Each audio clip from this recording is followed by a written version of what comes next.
if my bookkeeping business is not profitable? Unfortunately, I see this time and time again. And what I'm going to do for this question is address solo bookkeepers, because corporate is a little bit different. And the majority of people who are struggling are those individual bookkeepers who are trying to build a business on their own. So a lot of people get into the trap of, billing out at a certain hourly rate. They think they're being competitive. Not that I recommend billing out hourly, but a lot of people start out that way. And those are the people that tend to struggle. So they look at, I'm billing out at a certain rate, therefore I'm effectively making that rate. Well, guess what? You're not. You've got costs involved, you've got all sorts of things involved, and you've got to look at your time involvement. So you want to have a look at what you're actually taking home from the business. After you've paid taxes, or at least reserved your tax money that you're going to owe, what you're actually able to spend in your personal life. You want to take that amount and you want to look at the number of hours you're putting into your business, and then do the math. What is your effective hourly rate? It's usually significantly lower than you think it is. So let's flip that. Let's look at, what do you actually want to make? And then reverse engineer it so that you are actually billing out at that rate so that you can take home at least 50% after taxes. Now, that can be a problem for a lot of people because they think, I have to raise my prices. So let's look at the other side of the equation, your expenses. That's usually where I start.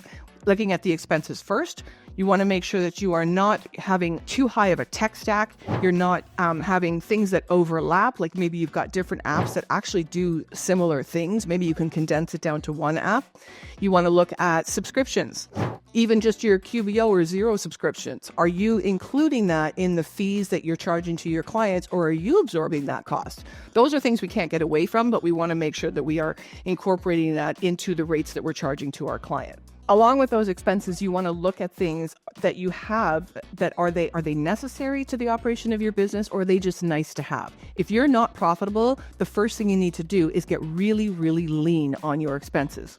Now, after you've gotten lean on all of your expenses and you've looked at what you're effectively charging out, it's time for a price increase. Well, how do you do that? There's many ways you can do it, but in a very simple format, what you want to look at is you've decided what you want to make as an hourly rate or monthly rate, whatever that is.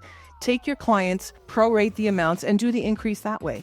If you've determined that you need to do a 20% rate increase across the board in order to meet your financial needs, just look at one individual client. If you're charging them $500 a month now, 20%, you've got to charge them $600 a month minimum. You send out your increase notice and that's it. The only way you're going to get to the profitability level that you want is if you make these adjustments. Tech stack builds up, scope creep builds up, and you are not charging enough. So I always recommend do a periodic analysis on your own P&L. Make sure that's up to date.